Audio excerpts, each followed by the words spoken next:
I often find comfort in the ideas of Alan Watts, who mined the best parts of Eastern spirituality to show us some pitfalls in our current culture. In the wake of the American presidential election, I'm using it to find some explanation as to why Christian populism has such a stranglehold on so many Americans, even though their chosen political leader doesn't resemble a Christian at all. In the West, especially within Christian traditions, there's this sense of good and evil being absolute, almost locked in a battle. The goal is to fight evil, to uphold what's good.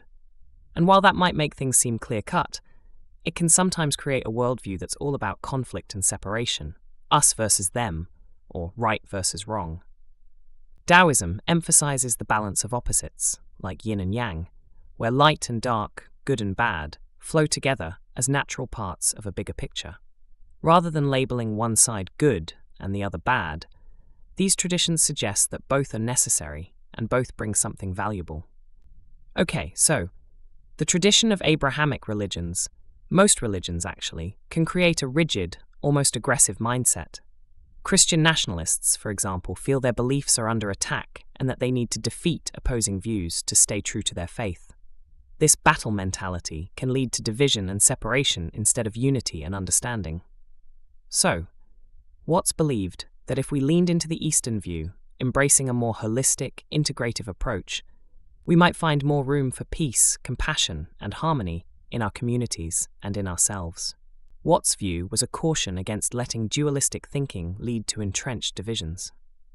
In many ways, the populist and nationalist movements are fueled by a sense of urgency to protect a particular worldview, often casting difference as a threat that must be opposed. This us versus them mentality can become a self-perpetuating cycle of conflict where ideological purity is prioritized over connection and understanding. I think that Watts would likely remind us that the more we view opposing beliefs as something to be defeated rather than understood, the further we drift from peace and community. He might urge us to question whether it's truly necessary to win against those we disagree with, or whether there is another way, a path that recognizes common humanity and embraces the value in diverse perspectives. When the focus shifts from battle to balance, from resistance to openness, we create the possibility of shared purpose and resilience, even among differences. Can we stay mindful of how beliefs, when rigidly dualistic, can lead us into divisive, even dangerous territory? While protecting values and traditions is a natural inclination, there is risk when this inclination is driven by fear of difference rather than openness to it.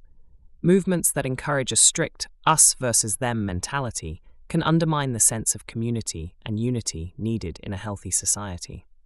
Watts' philosophy suggests a more constructive approach, one where balance and mutual respect are prioritized over the impulse to win at the expense of others. Now, more than ever, it's important that all can see the value of this line of thinking, no matter what faith you practice. The one thing I think we still share is a desire to continue this democratic experiment that is always changing, always growing, but can be fragile and needs all the peace and strength we can manage.